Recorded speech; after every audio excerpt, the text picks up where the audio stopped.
Hello, and a lovely warm welcome to this week's episode of Honest Conversations with Esther. My name is Esther. So, one common factor that unifies us as human beings is the fact that we're all trying to improve our livelihoods in one way or the other, either financially, spiritually, in our relationships, or health wise. Those amongst us who are organized tend to write down goals and New Year's resolutions. But what's interesting and actually disappointing is that most times people remain the same. And in some cases, they'll even be worse off in the next year than they were in the previous year. This is because, as the next book we're going to be reviewing proposes, that you don't rise to the level of your goals. Instead, you fall to the level of your systems.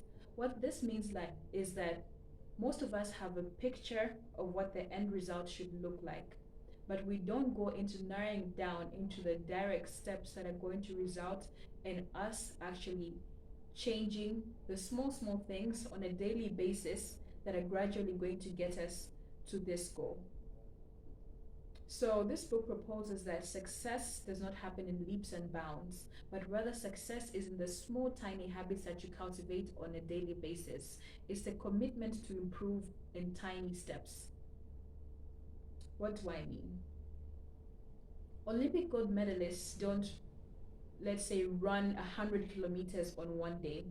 Instead, they run 10 kilometers consistently for 10 days. And on those days, they're constantly reviewing their times, eating healthy, and cultivating the habits that will assist them in actually becoming the person that wins an Olympic gold medal. It's ironic that the more you focus on a goal, the less likely you are to achieve it.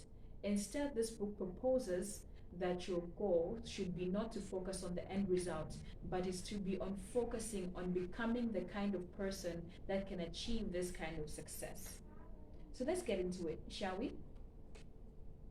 So this book has 4 steps to building a good habit, and the opposite of this can be used to break a bad habit. Number 1 is make it obvious. Have things around you that remind you to perform the good habit. Number 2 is make it attractive. This means that you're more likely to perform a goal if it's something that's attractive to you. Number 3 is make it easy. What this means is that you're more likely to perform a good habit if there are fewer steps in between you performing that habit. For example, I like to wake up early, but I'm also able to switch off my alarm in my sleep. So to make it easy for me to wake up early in the morning, I set my alarm and I put a very annoying song and I place my phone away from my bed, such that it's easier for me to wake up and go and switch off the alarm than it is for me to stay in bed.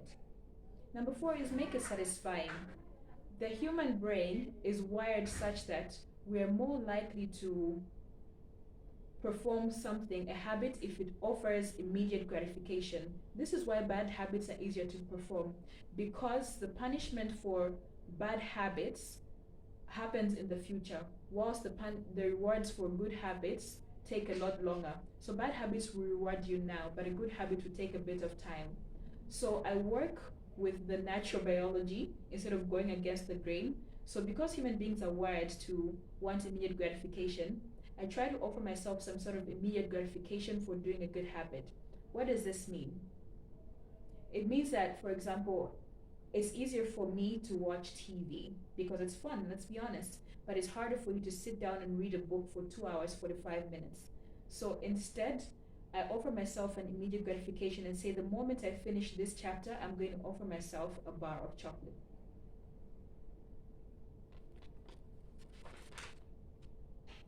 Next step. Your habits are often formed by the people who are around you. It's been proven in many studies that we're more likely to we'd rather be wrong in a group than right and be all by ourselves, because we value association and interaction with other human beings. So, in order to watch your habits, you have to watch those who are close to you, who are likely to imitate their habits. You have to watch the groups that you join, because group mentality is very real. And third, we are often watching the habits of the powerful. But this can be twisted and used in a good way, such that one, if I want to be more financially stable, I keep a group of friends who are good with money. If we imitate the habits of the many, like a society, I could join a group of people who are working on the same things that I am. Three, who are more likely to imitate the habits of the powerful. So I find somebody who's ahead of me in the field that I'm trying to go into, and then I seek their mentorship and keep the company of this person. What's interesting to me about a lot of the improvement books and the self-help books is that a lot of these principles are already in the Bible. For example, the Bible says that the companion of fools will be a fool, and the companion of the wise will himself be wise. So watching your associations helps you to manage your habits. Finally, I'll talk about tracking and reviewing. A lot of us go the whole year and come to December and realize we haven't done a single thing that we had told ourselves we'd be doing. That's because we don't stop to course correct and review in between.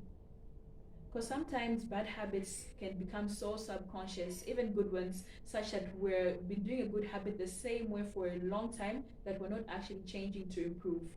So tracking can offer immediate reward, such that you put up a tracker and say, I'll give myself a gold star for every day that I wake up early. So on my calendar, I can see all the gaps where I did not wake up early, and there are no gold stars for that one. It also offers me an opportunity to review and see places where I can do better. And honestly, some things will only work to a certain level, but when you reach a certain part of your goal, you have to change the strategy. So that's why reviewing is actually important. Lastly, it's also getting an accountability partner, somebody who can remind you, reprimand you, or even sometimes offer some sort of punishment to say, this is not what we're supposed to be doing, we're supposed to be going in this direction. Finally, I'll say the reason why I read this book is because in my personal life, I've found that anything that I don't master masters me. There's no two ways about it. You're either bullied by your habits or you're the one in control of your habits. So, this is all that I had for you in today's book, Atomic Habits by James Clear. Let me know in the comment section down below what you think. Don't forget to like, share, comment, subscribe. If you have any questions, feel free to ask. See you in the next episode of Honest Conversations with Esther.